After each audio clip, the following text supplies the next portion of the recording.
Hello everyone, welcome back to Eyezzzick Games. I'm Eyezzzick here with another Ark tutorial, and you're probably wondering why I'm standing in a circle of campfires, and that's because I'm going to show you guys how to incubate dinos in the beginning of the game. So when you start breeding your dinos and you have a stego or a raptor or something that's laid an egg, and you're wondering why it won't hatch or incubate, and you're staring at it and you're noticing that the egg health is going down and it's telling you that it's too cold, well, the obvious answer is you're going to need to heat it up.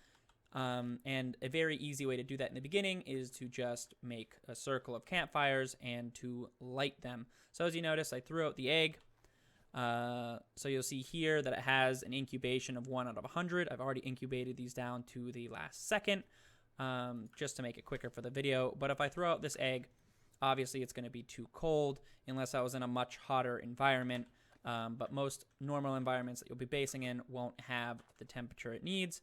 So what I would recommend is that you just make a quick circle and light a couple of the fires. This is really overkill for a dodo egg, but just for show of a really easy way to do it is you'll notice once I throw this out, the egg will pretty much, ooh, it's actually too hot. You'll notice that. So we'll have to put out some of these fires because now it's too hot. Up, and now it had just the right temperature to hatch. So that's an easy way in the beginning of the game to hatch your dinos so you can start breeding raptors or whatever else you feel like doing. When you get further into the game, there is an easier way to do it, though it is a bit more expensive, and that's to use air conditioners, and I have some set up over here. So air conditioners obviously require power to operate, so if you need electricity, go ahead and watch that video. I've already done one on how the electricity works.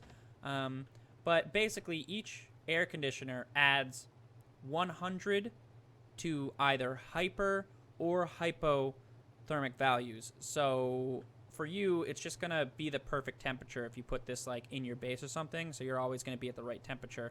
And then for eggs, it'll automatically adjust the temperature to whatever the egg needs to be at. And it doesn't really affect you. It just affects the egg. So you'll notice here I have 4 of them. Which is overkill for a dodo egg. But if I just throw it out, there you go. Ooh, twins. We got twins on this one. You'll notice that it incubated. The range on the air conditioners is 2 foundation radius around it. And some eggs, like the Wyvern egg, is going to require 10 or more air conditioners to reach the proper temperature that it needs to be at because their values stack. So because I have 4 air conditioners within the radius of each other, there's a plus 400 and there's a plus 400 into the heat and a plus 400 into the cold temperature, depending on what your egg needs. So I went ahead and made a setup for what you need to hatch a Wyvern egg. Right here there are 13 campfires and 2 air conditioners. You can probably get away with 13 campfires or less of the campfires and more air conditioners, whatever you guys want to do. If you're in the beginning or you don't feel like wasting the resources on a ton of air conditioners, just make like 15 or so fires and you'll be good to go. But you'll see here that you pretty much have to toss the Wyvern egg directly on top of the fire, and then it will start to incubate. So it's kind of ridiculous on how much you need. I will warn you that when your Wyvern does hatch, you might have to quickly put out the fires or it will start taking damage just like you will when you get too close to the fire or stand on top of it. So there you go. This is how you incubate all the different eggs. I hope you guys enjoyed the video. If you have any other questions or things you want me to go over, go ahead and leave them down in the comments down below. Other than that, I hope you guys have a great day, and I'll see you in the next Ark tutorial.